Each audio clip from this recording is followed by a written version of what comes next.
Yo, what's going on? This platinum producer DOC on the beat, man. I'm here at Past Life Radio with my guy, Mr. Everyday. Make sure y'all tune in, you feel me?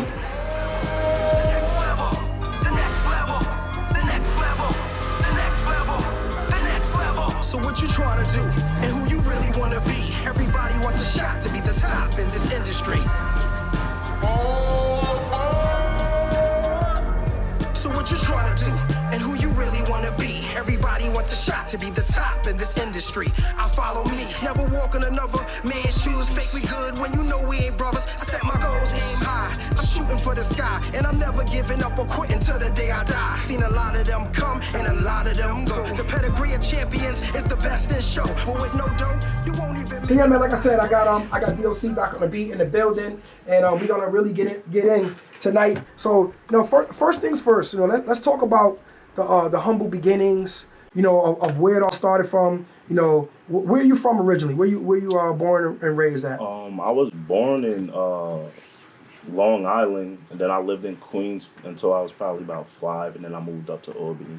Okay. And then I grew up here for real. I didn't even know that. I didn't even know you started down bottom. You know what I mean? In fact, my family is from like Astoria, Queens. Yeah, I know Astoria very well. I used to date a chick over there in Astoria. Word. So that's my roots, and then I came up to Albany when I was a young kid and grew up here, and just travel back and forth, visit family and stuff like that. But my stomping grounds, Albany, New York. Yeah, that's what's up, man. And so where did you go to school and all that? Where'd you get your education? I went to Giffen. That was my elementary school. I went to Giffen Elementary. Then from there, I went to Hackett Middle School. And then from there, I was at Albany High. And then I went to school for music at Schenectady, SCC.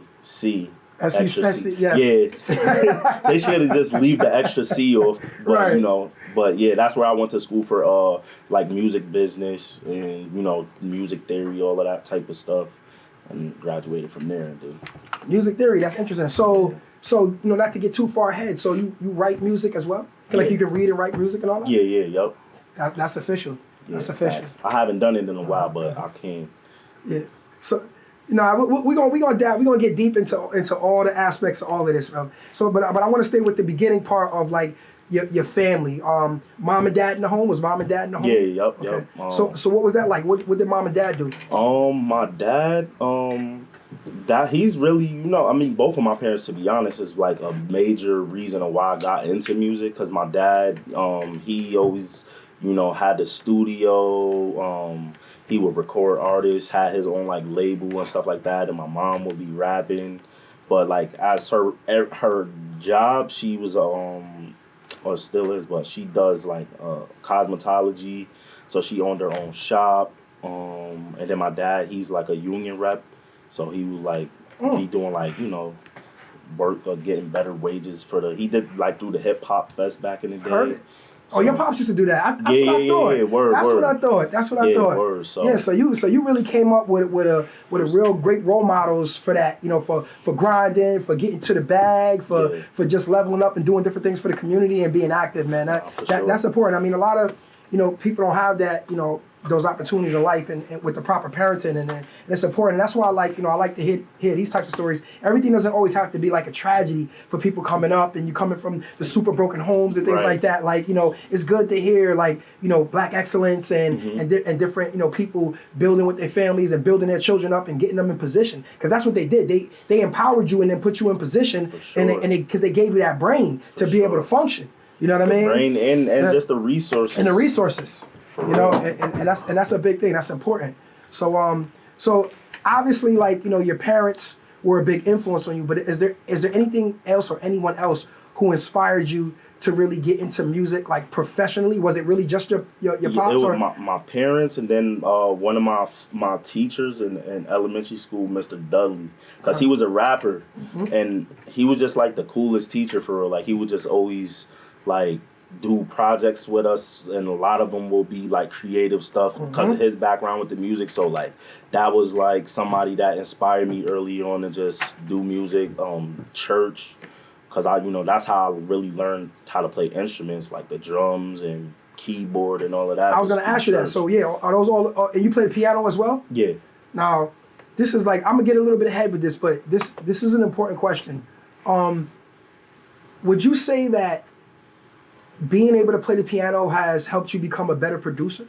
Yeah, for sure. And just instruments in themselves? For sure, cause I think it just knowing each instrument, like you kind of get a better understanding of how all the instruments work in relationship with each other, and like when I'm programming drums and stuff like that, like I could think about it from like a certain perspective because I know what it feels like to play the actual drum. So like when I'm doing like the velocity on the hi-hats, or you know what I'm saying, I'm coming from a perspective of like I'm actually playing a drum. So, and I think that being my first instrument, I think that stands out in my production as well. Like people always like, yo, your drums be hitting, but I feel like that's partially because I was a drummer. Because you really know the feel. Yeah, you really know the feel. Facts. Nah, that's a key component to the game. Like people just don't realize, like being that's like being a real student versus like just being like, you know, everybody thinks that you just come in, you know, write some songs and make a rap and that makes them, and it's just like, no, like if you really understanding your craft, you want to get into the instrumentation aspect of things, because that's how I grew up. I grew up with like congas, traps, you know, bongos, bells, timbales, like playing a lot of percussion instruments. So that's my rhythm, my timing, all that comes from that really doing it. You know what I mean? So now it's apparent. It's apparent even in that record with your boy. You know what I mean? It's apparent. You know, the drums and all that is a key thing. So how would you describe, if you say you had a style, how would you describe your style? Do you even specifically feel like you have a style as far as production aspect?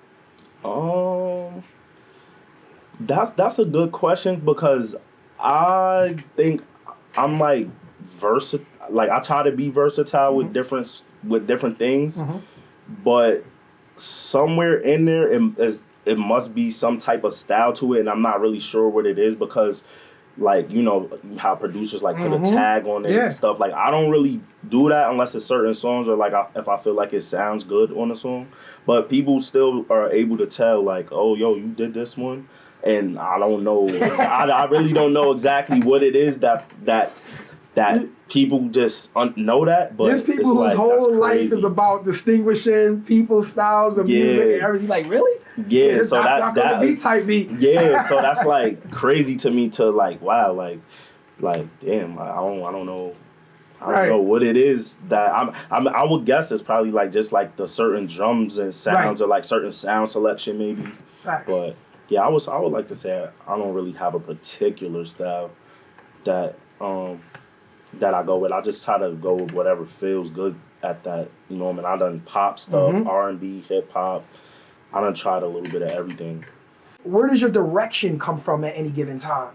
It's just creatively. Yeah, it's just really like the sounds. Like if I'm just browsing through the sounds and then a certain sound just give me a certain like thought, or like it sounds like this, and then I'll kind of use that sound and I'm like, all right, this sound like a certain sound that'll be on this kind of record, and then I'll build it from so really like the sounds give me inspiration. So I'm always looking for like new sound packs and all of that, because I done went through all of the sound packs, and then like it's like, all right, they not really giving me. So it's really the sounds give me inspiration for real.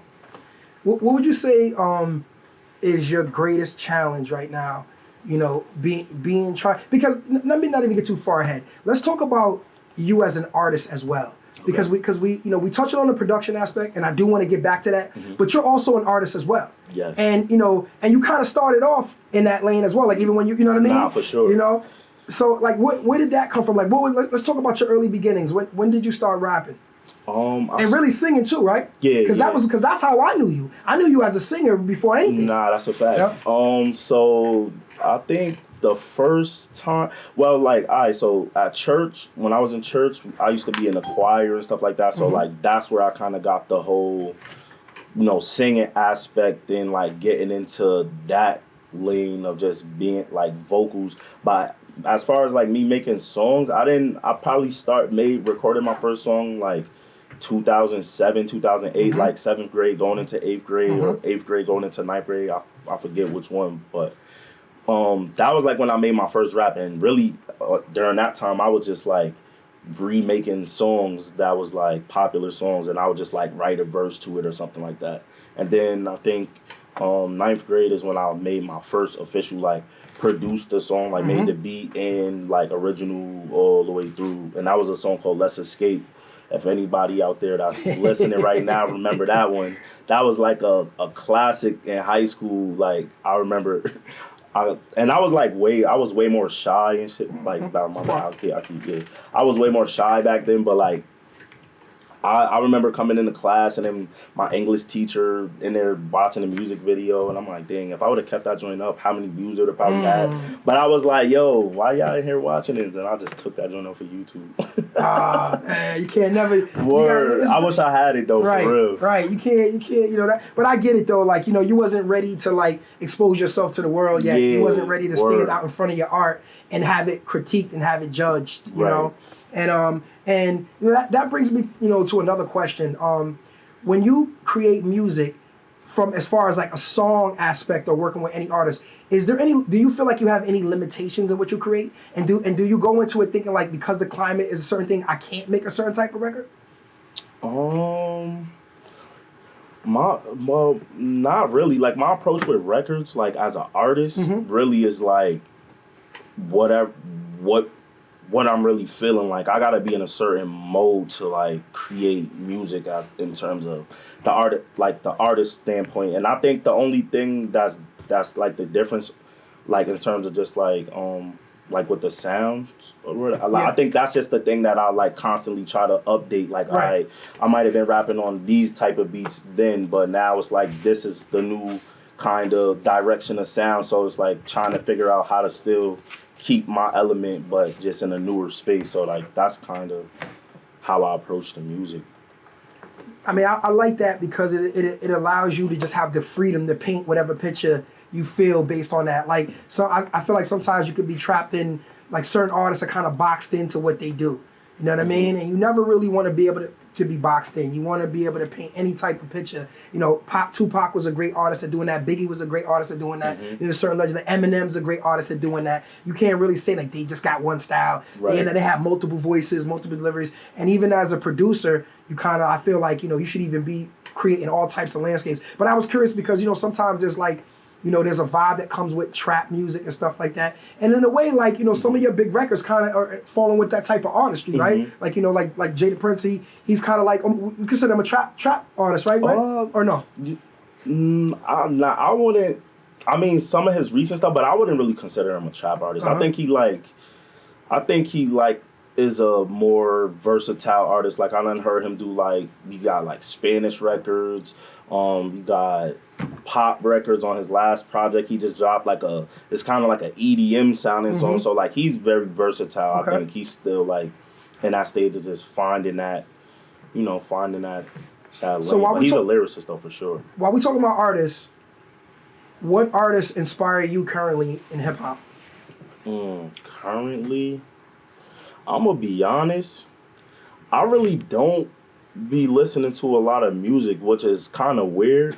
Don't feel bad. It's kind of weird, and I think it's because I make music all day long, so like I just be tired. Like sometimes I just like people might think it's weird, but like I don't listen to music when I'm in a car. Like I'm silent. That's like when I get to think or like make phone calls. Like I drive to think. Yeah, like for real. So I make some music all the time. I'm thinking when I drive. I want to. So I'm trying to think of like, because there's so many artists too. So it's like. Well, if you could collaborate with any artist, who would it be? If I could collaborate with any artist right now, who would it be?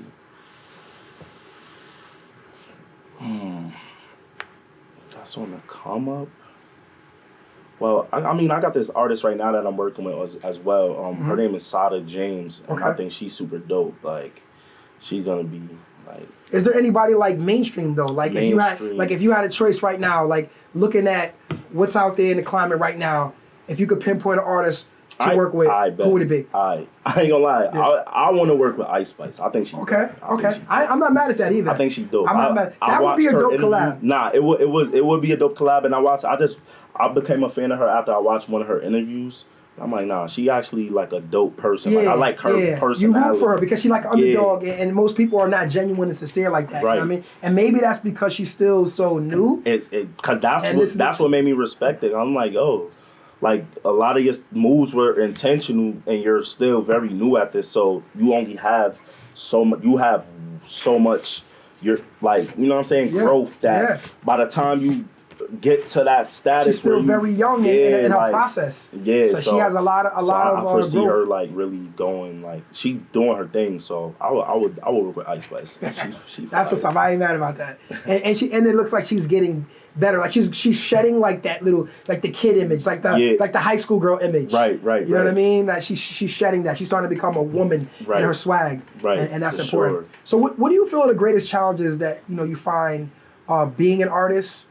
And also, what is the some of the greatest challenges you find working with certain artists? So let's deal with the first part. What are some of the challenges that you find being an artist? Like one of the challenges that you see out here in the game right now. Okay, challenge being an artist. I think is just like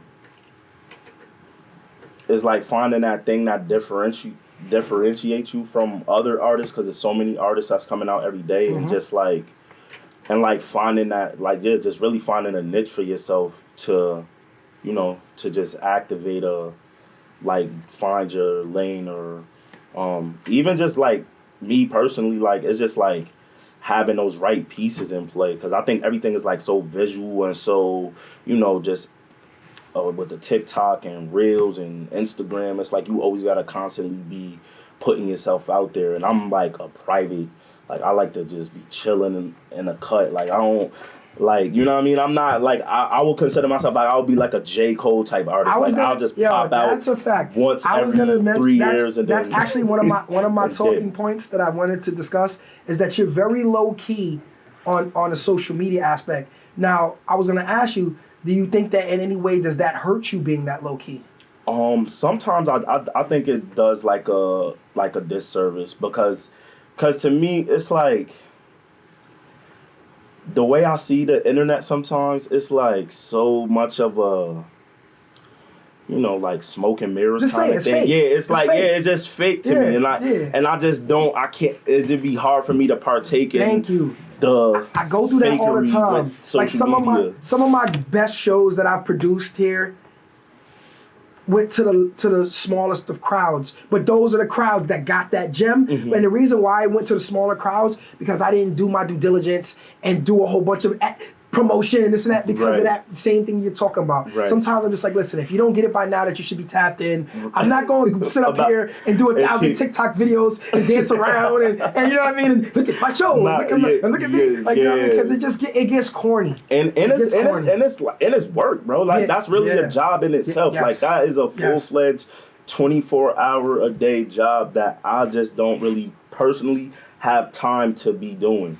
Like all day long, so I get it. I totally get it, because even in my position now, I'm expanding this platform, but I have to add on. So now I'm seriously, for the first time, saying like, I'm doing the job of 5 different people. I'm gonna go get 4 more people. Oh, bro, you have to, bro. You really have to. Like, that's that, and that's the part of the game that I'm like learning now too. It's like, because I was always I wear 5 hats. Like, I'm doing the graphics, I'm doing the video. Like last time you see me come up here, I was doing the video. I had the camera. Like, so I'm still like, but I'm like, all right. So now, see, I got my brother with me. So I'm just trying to spread that so it could be more like a machine. So I can actually be able to do those things that I want to do. But sometimes I really don't have time to do. I understand. But back to the real key of what you were saying was like, the industry is so kind of just overdone. Everything's so overdone, and it's like sometimes you just don't want to participate into the nonsense. Like, I rather, like, certain people. It's something that Black Rob said to me, rest in peace. I never forget that. He was on my block. I was living on Inwood Ave in the Bronx, and we came over there, and I had the whole block going crazy when I bought BR, because he had Whoa had just dropped, like Whoa, and it was like taking over the whole. Too. Rob, BR? Yeah, I think that was like one of my first like crazy placements from. It was a artist named Lady Rock out of Connecticut, and I had sold her a beat, and then she got Black Rob. He rocked with people in Connecticut. Yeah, he had a little strong base. Yeah, we had a lot of strong connects. They used to come work with us. A lot of artists from Connecticut, but it was like, he was on the block and we was talking, and he was just like, yo, Ev, like, and I was like, yo, bro, like, why you don't drop more music, and why you don't, like, and he was like, to be honest with you, like, you know, there's artists that can just drop all the time and that works for them. You know what I mean? But when it comes to me, because I put so much into everything I do, the quality of my songs and my raps and the time that I spend on it, he's like, I feel like I'm better when I'm missed from my mystique. For sure. You know what I mean? Because when I come, everybody's like, yes, finally, yes. nah, whereas if real. I was always out here just trying to keep up with everybody and trying to, it would dilute the essence of who I am. You know what I mean? I could totally agree with that. Yeah. So I carried that with me for years, you know, that conversation and many conversations that, you know, I had with him, you know, being fortunate, you know, managing a multi-platinum artist. You know, I had a lot of situations that I was able to learn from. And I just like, you know, with you being where you are now that you're expanding, you know, do you have like artists that are like that, or not even just artists, but can you say that you have mentors right now? Like, do you have like somebody that's really taking you? Yeah, you know? I got a couple of mentors, and that's like the major key in this is finding a mentor or somebody that you could learn from and grow with, and you know what I mean? Because I was just even like when you first met me, I was just young trying to find like all right, I got all of these like skills and stuff like that, but like I don't necessarily have all of the experience to go and do certain things because I don't, you know what I mean? I don't really know. I'm trying to figure it out. So yes, Doc on the beat, you know, came through early, you know what I mean? And came through my halls. I mentored him for about 10 to 15 minutes. You know, that is on my resume. He definitely came in and, you know, was first commercial type of situation and came to Prodigy Studios on 100 State Street, and he was my engineer. You know what I mean? And when he was building his, that's the first time I ever used Pro Tools at that time. Yeah, it was. Because I was using, because I think I remember that session. I'm like, yo, but I use Logic, and we had the Pro Tools. I got the crash course, and then I was like, all right, bet. Yeah, I remember that. So, you know, I feel, you know, that's a good look for me. So, you know what I mean? Add that to the resume. Doc on the beat came through early. You know, I got to mentor him early on and give him my blessings, and now he's off on to great things, man. I'm real proud of you. So now, you know, you fast forward, you know, your career's moving along, and let's talk about the G-Star situation. You know, how does that all come together and come about for you? Like, how did I get into the situation? Yeah. Well, all right, so my mentor, shout out my brother P, him and Gabi, they like childhood friends, like they grew up together. And I just always, you know, I started working with P. He had a couple of artists that he would like be like kind of managing and just working with. And then I met him at a studio session one day, did a couple records for an artist that he was working with at the time, and then I ain't talked to him for like a year. Then we linked back up, and then we started working again. And then he would like start taking me to New York City to the Fight Club studio. Yeah, I remember Fight Club. That was my boy's joint. Yeah, so International P. That was my guy. I used to run the streets with him. Yeah, So you already know. So I would go to Fight Club, and then I would literally go there as an engineer, like just like interning, like on some like, yo, whenever they needed an engineer, that's they crazy, because we might have had even seen each other back then. We might have across each other, because I was living in New York then. That was, I think that might have been around like 2014, 2015 when I first started like moving back and forth to New York. So that was my clique, my Dominican clique. Yeah. So I Washington Heights. It's Fort Washington. That was my whole clique. Narcotics, all of them. My boy used to be over at the Source magazine. You know, he used to do the unsigned hype at the Source magazine. Okay. That was my man. He was partners with him over there. He used to host the Fight Club. Yeah. You know what I mean? Yeah. So that was my whole clique. So I started engineering there, and then from there, that's when I met Gabi, the owner of G-Star, and then we like, you know, he just kind of watch just being around and stuff like that. But then we got kind of formally introduced. And then from there, that's when I met. We was working with artist Apollo Ray at the time, and we was pushing him.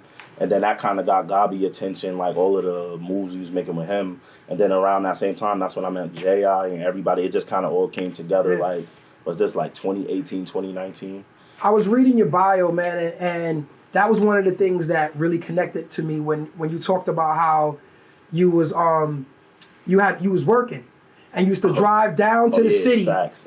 And see, this is the grind that people don't understand, because this is the type of time that I be on. So you would be driving all the way down to the city do what you had to do industry-wise, network, whatever the case was you was doing, and then have to sleep on the ride home, and then get back home and go right to work. That's a fact. Go to your job. Again, shout out to my mentor, because he was, you know what I'm saying, without him, like, guiding me and just, even in that fashion, like, taking them trips with me and like, yo, bro, hop in the car, we out, about to go handle this. Those be the greatest trips of growth. When you get the least amount of sleep, that's when you're growing. Like, in this business, it's like the opposite. It's like, it's like, there's a static in the line. A little bit of static. All right, we gotta work that. It's kind of like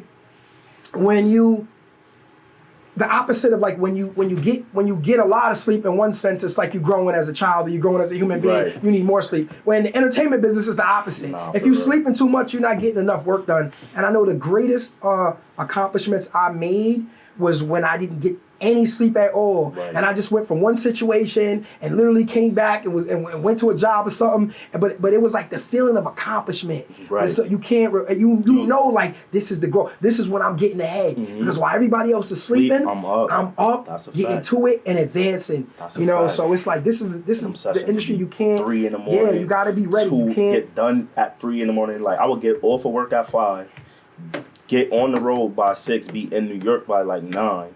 Do a session until like 3 in the morning or 4 in the morning sometimes. And sometimes I will go straight coming from the city, drop straight off at work. Like, I ain't even get a chance to drop me off. No rest, no nothing. Nothing. Like, boom, I'm at work. And then I'll repeat. I'll probably do that. At that time, I was doing that probably like 3 or 4 times a week for real. So those was hard grind times, but it was definitely worth it though. It definitely taught me a lot about how much I really wanted something, because that was like my first time really like diving all the way in. Right. Like, all right, bro, we all in. Like, this is it. Like, I'm not putting it on the back burner anymore, because I always had the job, but it's like it started becoming secondary to my job, and I'm like, nah, gotta rearrange that. You have to make that decision that this is what you're going to do. It gets to that point because you could be half in, half out in the industry forever. Mm-hmm. You have to say, you have to put your foot down. That's when I got to that point, it was the same thing. I was like, yo, I'm putting my foot down. Right. You know what I mean? This is where I take a stand for my life, for my career, and I'm just going all out. And I'll never forget, like, over a decade ago, when I quit my job and walked away. You know what I mean? And it was at that point, and in order to do that, I had to lower my overhead. Mm-hmm. You know what I mean? I had to, like, you can't do the car notes. Sacrifices, you gotta pay things off. You gotta, like, you know what I mean? You have to make those sacrifices. There's no more out every weekend spending bread. It's just like the basic bill. Lower the, I lower all. Find the best cell phone plans. Right. You know what I mean? All that stuff you got to do. I'm not going and buying 25 pairs of sneakers. That's a fact. You know what I mean? I done bought the last pair of sneakers. I done bought the last pair of jewelry. I done bought the last of this. And it really was, you just got to be about your craft and invest into the tools that you need. That's another thing. The tools that you need, because just like when you do floorings, you got your tool belt and your floor and stuff. When you're a carpenter, you got your tool belt, you got your hammer. People got to really understand, you have to secure the proper tools for your trade and your technology. Don't be sitting there not understanding how to download this, upload that. Why you don't have your laptop? Why you don't have your desktop? Right. Why you don't have 3 or 4 or 5 external hard drives? Why you not coming with the flash drive bringing me the files, talking about this too big, you don't know how to transfer this, and you don't know how to do this. Like, no, you gotta be a student of the game, man. And that's funny that even just goes with like a post I just wrote today, like on Facebook, just asking like what is something that stopped artists from like being consistent? Yeah, and it's just like everybody's like, yo, money, time, this, that, and the third, and I'm like, what's crazy? Like, it's like if I flip the conversation, it's like, in order for me to just provide a service to y'all, that's a bill every month. Oh yeah, you know what I mean? And I got a kid, right? So it's like, how bad do you really want to do something? Because if you want it bad enough, you're gonna make the time, or you're gonna make that. Oh, you're going to take away from this area and some degree to add on to this area because this is something that you really want. And I think that's like the tough question that a lot of making artists the sacrifices. You got making the sacrifices, and it's a sacrifice for your family too. That's you know what I mean? And you have to, I think what's important is that when it comes to family, they always want to see progress. Mm-hmm. And I think with starts to like make certain people not keep going is because they have the real life issues that come up that are going to conflict. So you have to learn how to balance those things and put the support situations in place for yourself. I had to do that. I had to get the family to buy into what I was doing, but I also had to know when to give, when to take. You know what I mean? Yeah. And so it's like, because I know, because you have a son now too, right? Yeah. So what's that been like for you, like having your little man now and trying to balance the industry? And it's been a trial and error, just like you said, setting up your support systems, like having those people in place to where, I got to get on the road. Like I know I got my trustworthy people that I could count on to make sure he good when I'm out of town.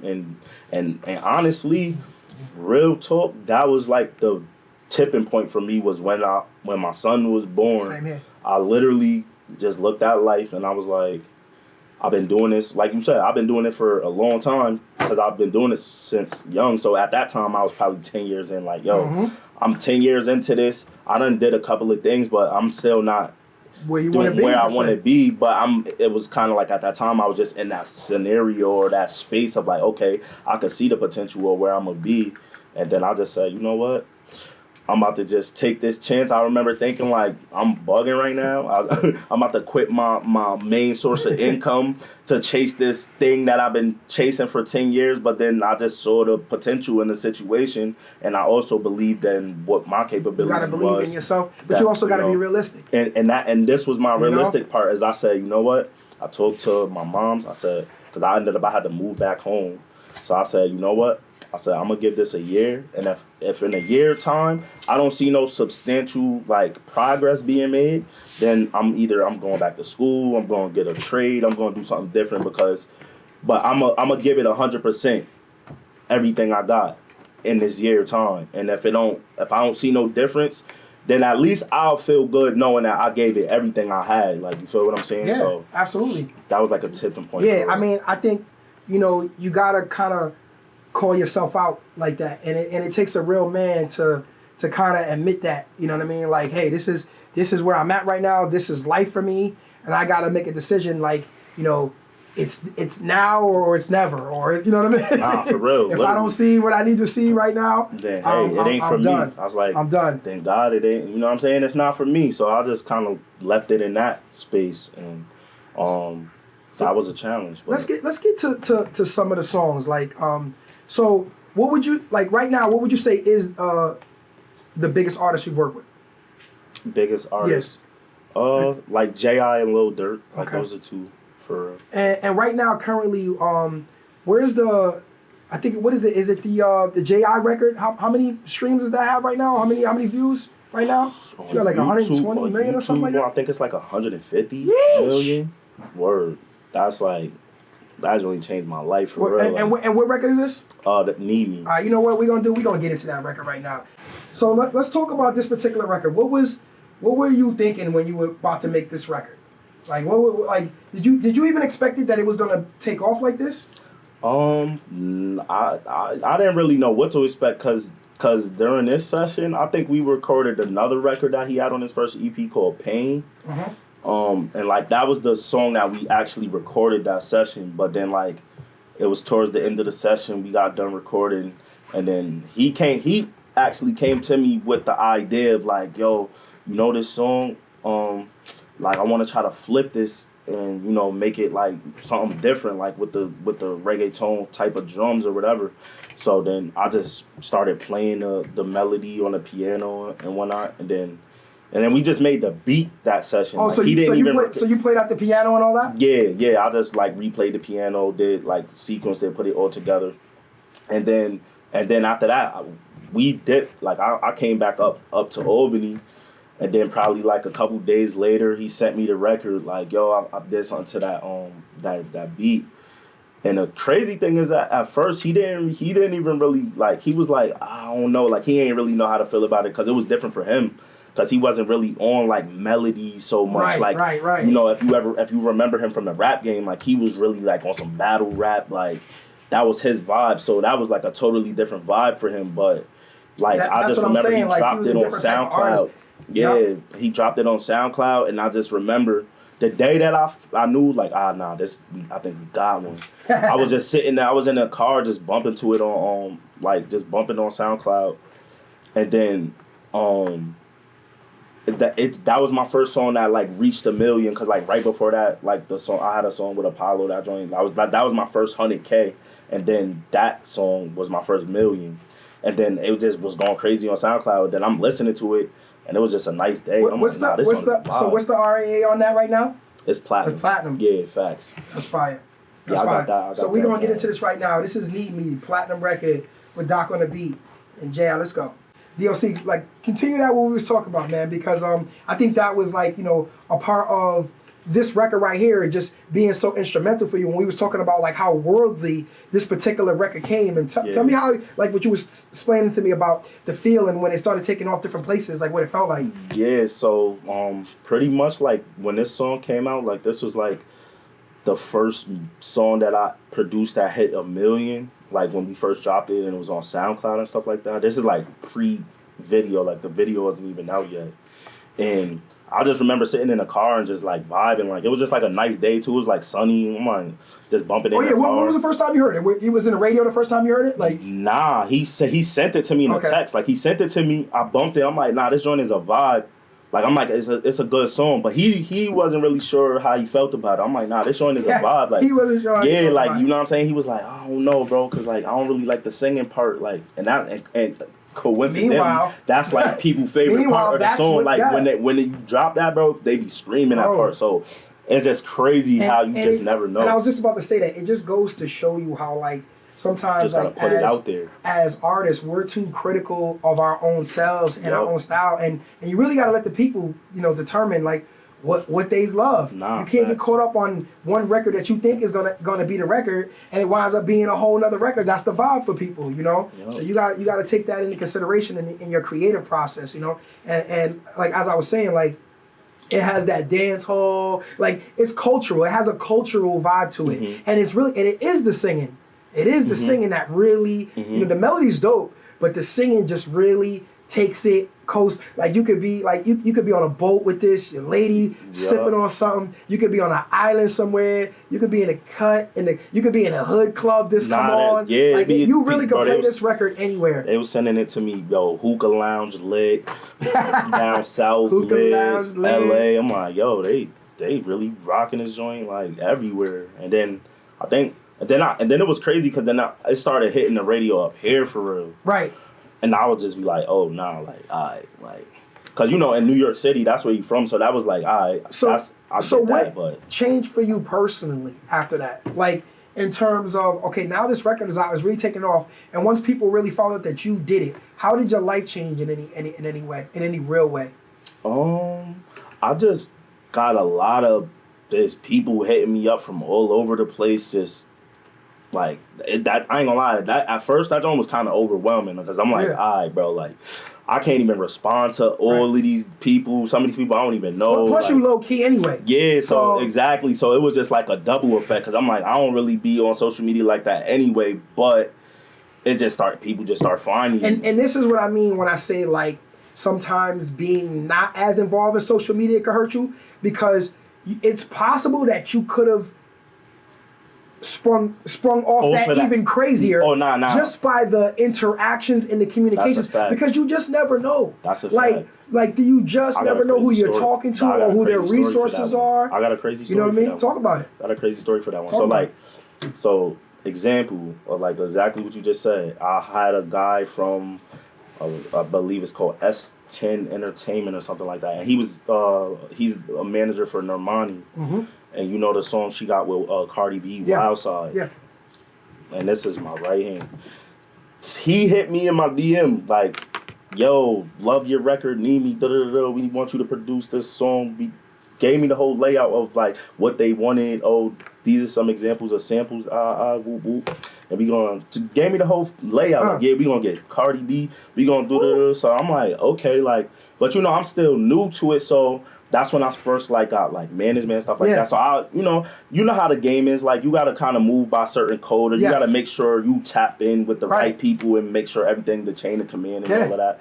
So, you know, I kind of just like, all right, yeah, bro, like 6 months later or so, that song comes out, because I didn't know who Normani was, like, before that. Because, like I said, I don't really listen to artists, so I'm like, all right, bro, I hear the song, and I'm like, no way. Like, that would have been a record that, you know what I'm saying? Like, that they came to me specifically, like, we need you to produce this because we like that song that you got, and this is what we, you know what I'm saying? We need you because that you did that source, so we need that source on this, and I'm like, and then I was like, yo, like, bro, like, that would have been so it's like your trajectory could be totally different right now. Nah, for sure, for sure, bro. So like, so saying that to say like, definitely.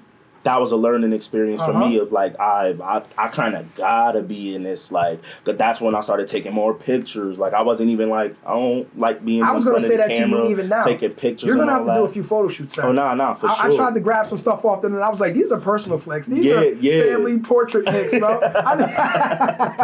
Word. I was like, if you don't go do a photo shoot. Nah, for real. So that's just a part of the game that I'm really like learning. Of just, you know, just being used to doing things a certain way and then having to assimilate to what the new age of the game is. Because it's like, I'm in a weird space because it's like, I'm like OG, but then I'm still like young. So still it's like a weird space because like when I when I started so young and started so back then, like I still kind of have some of those type of, you know, so it's weird. How many records would you say you have published right now, currently in your catalog? Just with like G-Star alone, at least like 40 records since I've been with them. And I've been since 2020. So, yeah, like 40. And the pub is in order? Your pub's in order? Yeah, facts. I'm talking about. So, yeah. So we're working still. I want to touch on, like, you know, the whole, like, platinum producer thing. Because the reason why I say that is there's a lot of people that have placements and they may have been fortunate for whatever reason to get on certain projects, and they kind of have that platinum distinction. But like when I was coming up, when you were a platinum producer, you could walk any artist into a building and get a deal. And now it seems like because of the way the internet is and how a lot of like certain people have gotten just kind of lucky and didn't really do the business behind themselves. Do you feel like the doors are open for you in a way where you can walk something in or you can get a meeting just because you have the platinum thing? Or do you feel like you still have to keep grinding? Like, are you getting the respect that you need to have right now? It's kind of like, yeah and no, because again, I think it's just the fact of how in the cut I am. But like people that reach out to me and like want to do stuff, it's like, damn, like if I just get outside, like, cause that's why I even started just like appearing and just being outside more, cause it's like it's different when you talking to somebody on Instagram and when you talking to somebody and they really get to see your vibe, like, oh nah, like okay, like this is what you about. Because also if you're gonna from a production standpoint and an output standpoint, you check the boxes. The only thing right now for you is just about relationships now. Yeah. You need to get outside a little more. Nah, that's a fact. You know what I mean? You need to pull up to some events. And me and you might have to get outside together some more. Yeah, nah, for sure. 100%. You know, bro, make some real. travel moves because I got some things coming down the pike. And it's like, it's like, you know, these opportunities they create when you got the right people around you, the right energy around you, and then your credentials are in order. And to me, I feel like, you know, even with what you've done, there's still another level for you. Facts. You know, and that's why I said it's time for you to be on the next level. Because I want to see you propel even from this platform to another. I want to see, you know what I mean? Nah, for sure. So it's time. It's time. I definitely feel that because that's been just in the feeling of just everything that kind of been going on, or just that feel of like, this is cool. Cause like even people will be like, yo, like, you know what I mean? I'll be like, yeah, like I try not to let that be like I gotta remember it, but at the same time, like I don't let that feel like that's the top level accomplishment, because then, like, you know what I mean, after platinum is diamond. Like I'm trying to get a diamond joint, like 10 times platinum. Like that's just be my mindset with it. So it's like it's definitely more levels to go, and it's just this is just like the entry point for real. Right. Yeah, and that's what I'm saying, because like I said, it's like artists have kind of watered down the novelty of certain things. Because they running with it and then there's nothing else behind it, you know? And they kind of muddy in the lane for people like yourself that should already be getting the accolades at a grander level, because we got to weed through all this other trash first. People in the way, You know, they in the way. They supposed to already had a doc on the beat, but they in this guy getting bluffed up by this guy. Like, so I think it's important, and I wanted to emphasize that, like, because I wanted to be honest. Like, I want like transparency and not being fake, and like my platform is about the real. You know what I mean? And it's not about sitting here trying to say like, oh, you know, my man's worth $10 million. He got to platinum out. Like, no, he's still grinding. Right. He's still there's still meat on the bone pause that he needs to get to. Like, right. You know what I mean? Nah, and I think that was an important question, because automatically people assume that just because you have these credentials that all of a sudden you get this or you get that or you have access to this or you have access to that, when that's really when the real work begins. Yeah, that's exactly, like, it's like you thought the work to get there was hard. It's like times 10, because now that you in the bigger field, it's like now you competing with, I mean, you was already competing, you always already competing with, you know, mainstream and million independents, but now like once you get into that field, it's like, yo, like your peers is like everybody's next level, so it's like, yo, bro, right, you gotta really get to it now, like for real. So that's 100% true. Like it gets harder.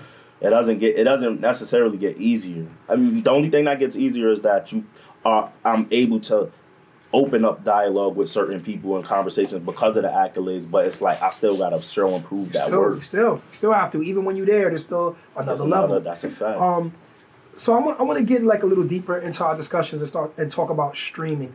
How do you feel about streams? Because today's industry, I feel like it's become more about quantity than quality in terms of the output. Because even artists such as what's my boy out of New Orleans? He just broke the streaming record. NBA YoungBoy.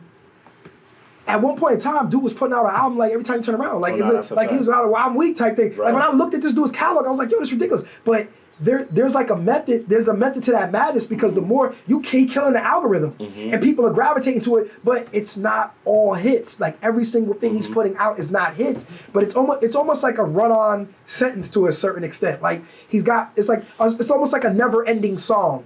Right. You know what I mean? And people are just kind of jumping, and it's like, all right, but what's his best 10 or what are classics versus like, because if he's got 100 albums out, like. Right. Like, how many of those are really classics? How many? So, do you feel that it is better for you to, as being from a producer standpoint, and you looking as an artist, would you want your artist to be putting out more quality or more quantity? I'm always on the side of quality for real, because I just think that, you know, if you got a song that's good quality like that, it'll just last longer. That's just like if you go get furniture that's low quality, you know what I'm saying? You're gonna have to replace it every few years, you know what I mean? But if you get something that's, you might cost you a pretty penny, or it might cost you some more time, but at the end of the day, it's gonna stand the test of time because you put that to make sure that joint is solid, but versus it being like, all right, this is a fad, it's gonna come and it's gonna go, you know what I mean? Like, or trying to be ahead of the curve. That kind of goes into my next question, because I was gonna ask you, like, does authenticity and realism matter to you more than numbers? Facts. I think me personally, I think when you when you genuinely being yourself and you genuinely just putting out something that's like true to you, I feel like that always outshines anything that you trying to keep up with something, or you trying, because people could just tell when it's not you, like, you know what I mean? You're like, right. They feel that, like, nah, this not really, like, nah, I don't really, it's not you, so it's not catching me the same as when you really speaking from a certain place. So yeah, I'm on the side of good music, real music. And you know what I mean? Like, that's my vibes in this state. Like, and I'm just kind of learning how to. Yo, what's your sign, adapt it. Aquarius. Okay. What, February? January. January. Yeah. Okay. My son in February, Aquarius. Okay. Yeah. Okay. So what are your views on supporting like other artists in your community, like even if they're not from your camp? I'm heavy on that. I always felt like I was. You know, and that's might be due to like my dad just union organizing background, like just being bringing people together. Like that always been kind of like my mindset. Like even back in the day, like just getting a group of my friends, or yo, we got my homie that do videos, we got my mans that DJ, we was always moving like just in a collective sense. Like it was never always like, oh, I'm just me. Like, I always wanted to put together a team or make a platform that, because I remember back when I had my old website, I used to have like a blog page where I would just post other artists, or like, you know what I mean? Like, I would post artists and write blog posts and oh, they got a new song. So I always kind of had that mentality of just building a platform, because I always saw like the talent in this area, but it's not too many platforms. I want to say it's no platform because it's a lot. Right. It's a lot more now, but then it wasn't as many. So it was always like just building that platform and like, all right, there's talent here and just need to be shown or showcased or whatever the case may be. Got my boy Ace Supreme, Yari Toro, Frencho, that's a lot of them. Shit, like Selly, DTB. Sally's dope. It's a lot, honestly. Like, yeah. Do you think local artists have a tougher chance of success than those who move to larger cities? Yeah, I think because the only reason why I say that, because I used to be like a believer of like, it's like, you know what I mean, like you could be doing it from anywhere because we in the age of the internet, right? And like you can, but then at the same time on the back end, it's like those certain relationships that's gonna help you just propel a little bit further. Like you gotta be in those rooms. Like you could have that. But it's like, all right, if you got that, now it's time for you to rub elbows with people that's just doing bigger and better things than you might be seeing at that moment to also sharpen you to go up to that level. So I definitely think it's important because everything happened for me when I started going to New York, for real. My dad always told me, like, yo, bro, you need to go to New York City. Like, Albany is only 100,000 people. Like, right. You already kind of at a level here where pretty much people like know what you do. Right. You gotta go to a bigger, you know what I'm saying? Bigger opportunities. More that's opportunities, a fact. So, you know? Like, I mean, this is a good place to have your base. Mm-hmm. You know what I mean? But you have to be in a position to travel and make moves. That's a fact. You know what I mean? Because you can keep your overhead relatively low here and then go out and network and then come back here and build and keep building. That's you know, but you gotta do both. You can't stay stuck here. Nah. You gotta spread out. So you're managing now. And you've moved on to that, and what's that like for you? Has it got to the headache point yet for you? What's it like having your own? It's definitely a headache. And you wanna know what's funny though? It's because I always kind of was doing that though, low key. Because like even with Dev, you know what I mean? I produced his whole like first project. Yep.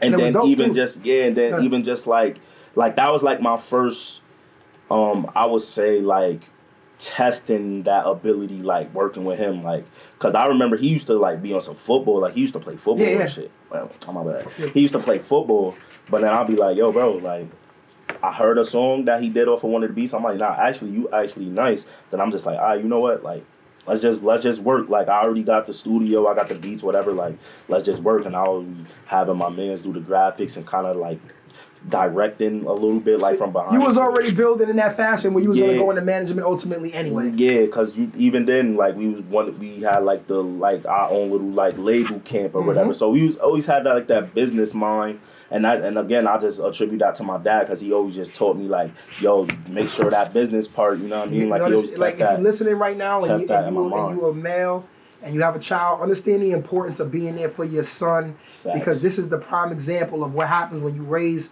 a child right. You know what I mean? They grow up to become a real man out here doing real man things. You know what I mean? Nah, for real though. You know what I mean? So salute to your pops, bro. But I'm going to ask you one more question about that, and then I'm going to get into a segment called Would You Rather. If you had to give advice to any new artist trying to come up in today's industry, what would you tell them? I would tell them, first and foremost, hone in on your craft. Like, make sure you consistently, as much as you can be consistent, like just being in the studio or find yourself a producer to lock in with so that you could just develop a sound, you know what I mean? And then from there, just be out there as much as you possibly can to cut through the noise of the million other people and just be creative in the way that you do that, for real. That's what's up. So let's go through this segment right now. This is called Would You Rather. Would you rather perform at a small, intimate venue for diehard fans or a huge stadium for a massive audience? I think I ain't gonna front. I think I'll do the intimate. Respect it. Yeah, the diehards. Yeah, that's a different vibe. That's just a different experience for real. For sure. Cause I done been at big shows and small shows, but the small shows be really lit though. Would you rather collaborate with an established artist who is outside of your genre or a rising star who shares your style of music? I'm always on a rising. I like to catch shit before it get to a certain point, or cause I said it. My bad.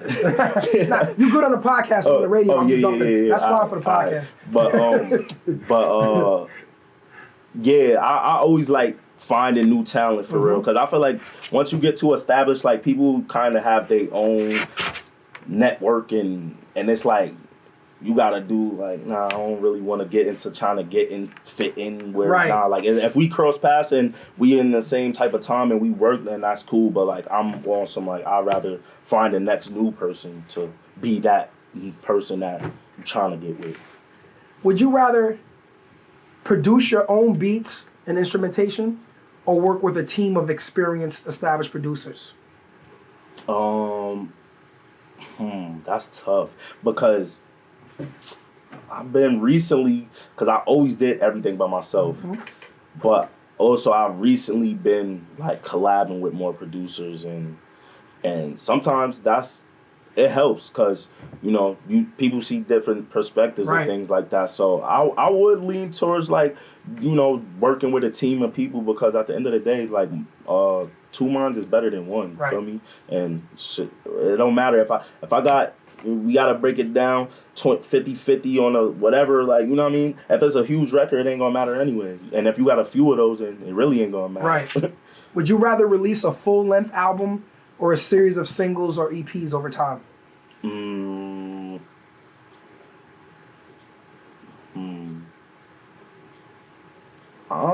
I think I'm more of a project person. I think, like, if I'm talking personally as me being an artist, I think I'm a full body of work type of person. So I'd rather do that. Would you rather have your music go viral through social media or gain critical acclaim through traditional media outlets like the magazine, radio, stuff like that? So basically, would you rather be like a social media star or like radio? You building like that? I'm not even gonna lie. I'm on that. Like the social media stuff is cool, but then I just wouldn't want to get labeled as like, oh, this is a social media rapper. Like, nah, I really do. YouTube. Yeah, rapper. you know what I mean. Like, nah, I really do this. Like, this is really my field. So I would the other. Would you rather have your music be known for catchy crossover type songs and hooks, or thought-provoking lyrics? I'd rather it be thought-provoking. Like, I want people to be like, yo, that song changed my life. Like, that be the stuff that like bring me the most satisfaction, is when people say like, yo, your music did this for me. So that's lit. So now we're gonna transition into this or that. Kanye or Drake? Dang, I'm gonna have to go with. That's I'm gonna have to go. Careful. Nah, I ain't gonna lie. I'm gonna have to go with Ye though. I ain't gonna lie. I'm gonna have to go with Ye. I love Drake though, because those are like actually two like people that I look up to in terms of like artistry for real. But I ain't Ye just because I'm more. I feel like I see more of like myself as like a Kanye like producer and artist too. And Pac or Big? That's tough. I'm gonna go Big though. You know what I'm saying? New York, man. I ain't mad at you. MJ or Prince? I'm gonna go with Mike Jack, because I just know way more Michael Jackson songs than Prince songs for real. Football or basketball? Basketball. Winter or summer? Summer. If you could go in the past and meet your ancestors, or the future and meet your great-grandchildren, what would you choose?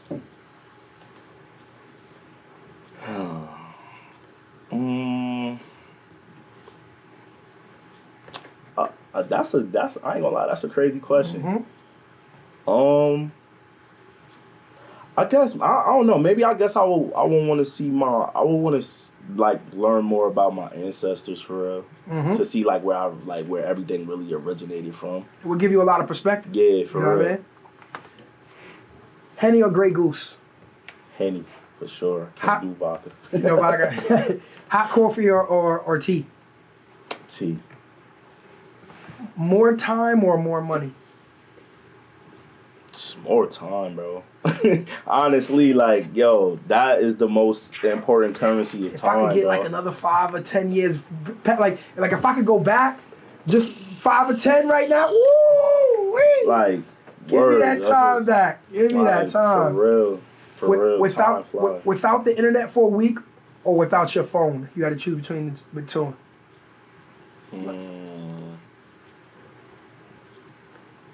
I ain't gonna front. I'll go without my phone. I'll go without my phone, Peacefully, bro. happily. Respectfully, happily, I will go without my phone. My phone is always on D&D, to be honest. Like, yo, it be getting too hectic sometimes. Yeah, like, yo, no, bro, I get it. Just give me a I be headache. hating my phone. I be hating when it rings. And I got 2 of them. Yeah, and they see? both ringing. Yeah, see, I ain't even gonna do it to myself and get 2 phones. Right, it's crazy. Word. And then if people have both numbers, forget about it. Oh yeah, nah. You can't even I called escape. you on one, and Right, you ain't pick up, and I that's called a you on the fact. other one. I was ignoring you on both. Word. Lose your vision or your hearing? Oh man. No, I gotta give you that. That's super. I gotta give you that's that. super tough. Cause I'm very visual. Like when it come to my music, like visually. But I ain't gonna front. Dang, that's tough. But I guess if I had to choose, I guess I wouldn't. Nah, that's tough. Yeah. I'm not even gonna lie. That's super tough. But I guess if I had to choose, I just won't have no vision. Right. Because you want to be able to hear. Yeah. Because you can still have all your senses. You can still hear music. Yeah. You can still, you don't. Yeah, because not hearing is not crazy. hearing, you don't know what's going on. You just somebody talking hella crazy right next to you, like you about to get this. Yeah, like, nah, that's a fact. Yeah, I guess I'd rather not be able to see. Would you rather make a call or text? Oh yeah, I'm texting. Unless, nah. It depends. But yeah, if I'm going to, I'm going to do a text. 9 times out of 10, I'm in the studio anyway. So, if you had to choose between being wealthy and stable for life, or doing your music and struggling, what would you choose?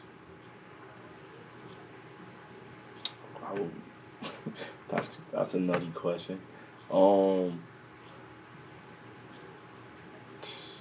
Nah, I'd rather be wealthy and stable for life, bro. I ain't even gonna front. I hope this is gonna make me that, but you know, who don't want to be stable? Yo, if you tuned in right now, man, I want to thank you for tuning in thus far. I mean, we got Doc on the beat, platinum producer in the building right now. You know, we've been going through the whole history, his history in the game, his history coming up from a kid to where he is now grown, you know, built himself up, and there's a lot going on right now. And you know, it's been a privilege to be able to have him on this platform with me right now. You know what I mean? But we winding down, you know, these last few questions, and you know, we coming to an end. If you had to choose between being wealthy and stable for life, or doing your music and struggling, what would you choose? I guess I'll choose being wealthy, which is crazy, but it's like. So you would give it up? You would give up the music and just be wealthy and just be on an island somewhere chilling? Like, I'm not making no music, I'm not working with no artists, I'm just living life? Could you do that? I don't know. That's what I'm saying. Like that's a mad tough question, because it's like. But the alternative is that you struggling, but you're still being creative. Yeah, cause I mean, I am gonna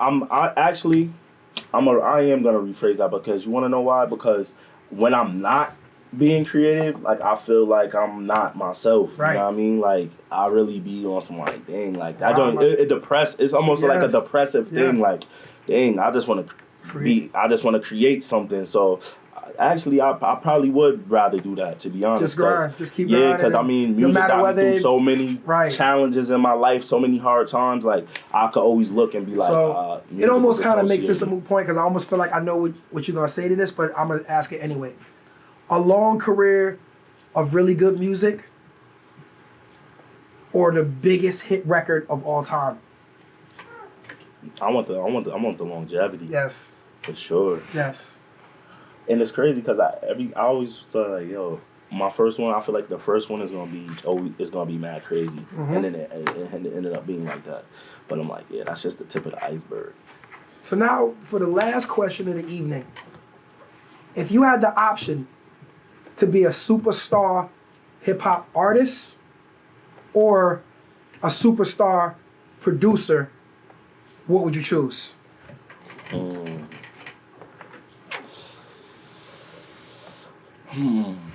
I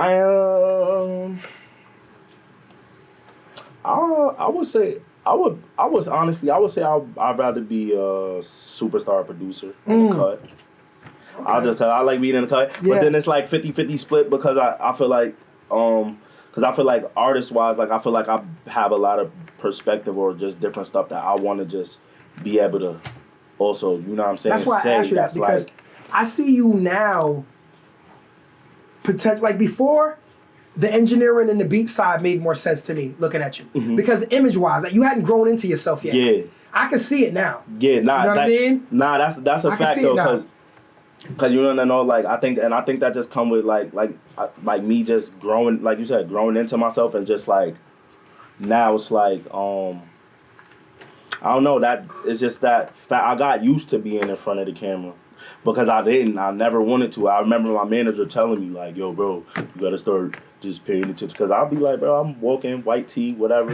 Keep it light. Like, I'm not doing all of the extra. But he was like, yo, bro, you gonna start being in front of the camera more, bro. So you gotta just, you know what I'm saying, start just paying attention to those little, you know, I like to dress and stuff like that. But it's like, I didn't care, bro.